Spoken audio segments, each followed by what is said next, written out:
Over the past 3 weeks, Russia has significantly increased missile strikes against targets on the territory of Ukraine. At the same time, it is worth noting that the Russian army has also increased the number of kamikaze drones used.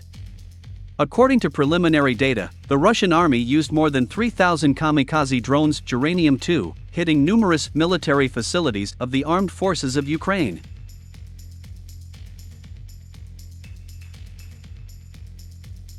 At the same time, experts note that Russia continues to increase the number of kamikaze drones uranium-2, significantly modernizing them and improving their characteristics. Since August, the Russian army has been continuously striking at the main supply arteries of the Ukrainian army in the Zaporizhia and Kupiansk directions.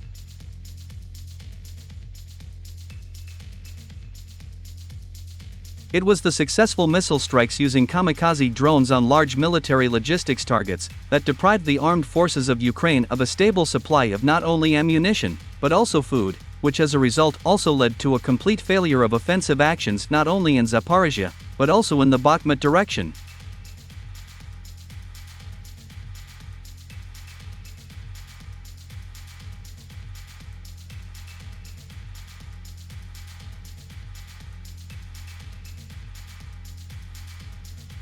The Russian military command also continues to successfully use uranium kamikaze drones to destroy strategic military targets in the western part of Ukraine, where NATO equipment is supplied to continue the offensive actions of the armed forces of Ukraine.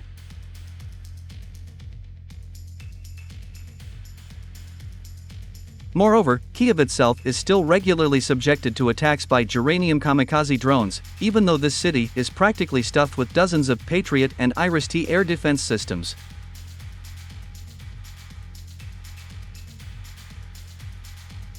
According to experts, coordinated swarm attacks by uranium kamikaze drones and subsequent missile attacks leave no chance for NATO air defense systems. In fact, the Russians, if necessary, can destroy any object and any facility on the territory of Ukraine.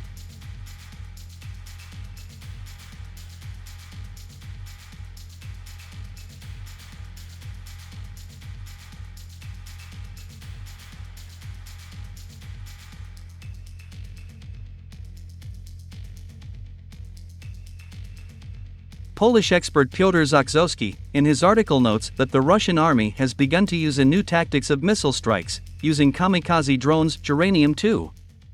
According to him, within 15 days, the Russians wiped out all the seaports of Ukraine, where Western weapons were delivered with the help of civilian vessels.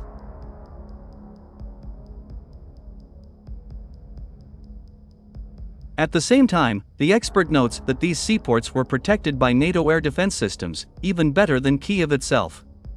Piotr Zakrzewski claims that air defense systems are powerless against Russian attacks. The Russian army uses unique cruise missiles Kh-22, Kh-59, Onyx, and ballistic missiles Iskander-K, along with the hypersonic missiles Kinzhal. And all this powerful armada is launched at targets along with the kamikaze drones uranium-2.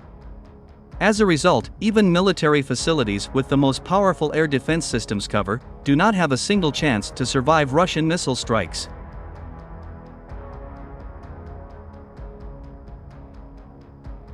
At the same time, the Polish expert notes that NATO air defense systems are not able to intercept even the old Soviet Kh-55 cruise missiles, since the flight altitude of these missiles does not exceed 90 meters and the significantly reduced radar cross-section makes these missiles practically invisible to radars.